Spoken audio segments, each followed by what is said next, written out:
met in 8th grade. I think we have like a class together, but we weren't really that much of friends until high school.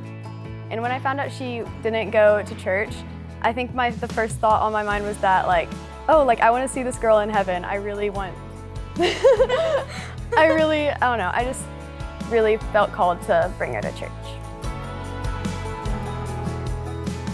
I'm not gonna lie, at first it kind of made me uncomfortable because like I didn't really like know anything about following the Lord or like having God in my life. So at first it made me kind of uncomfortable, but then after like, she didn't ask and ask, but she would bring it up every once in a while, and I knew like she loved me so much, like she knew I needed to follow God in my life.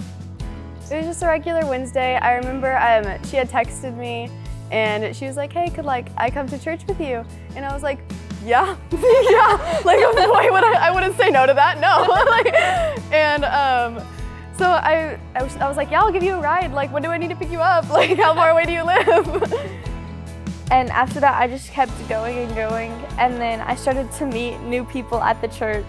There's a lady who works here at the church, Skylar, and I was talking with my friend Samantha, and I was like, I wish that there was like an adult who I could talk to help me understand some things more. So she and I, we went to Cane's one day, and I was just, Ava knows the story, but I was talking to her, and I was like, I just like really want to accept Jesus in my life, like as my Lord and Savior. Like I want to be saved, and I guess I got saved in a Cane's, you could say.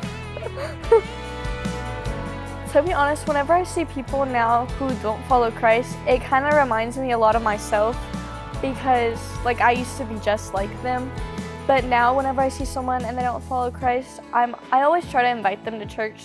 And I realized that a lot of people, they say no, like how I did, but I also realized that it takes time, and I can't push people into coming to church if they don't want to. Now I know I get to see her in heaven, and like this is an eternal friendship, not just something that happened like once in high school. If it wasn't for Ava, I wouldn't be going to church, and I wouldn't know God forever. And knowing God is it is the most important thing in my life. So, and I don't know, I just know that Ava cared about me enough to do that for me.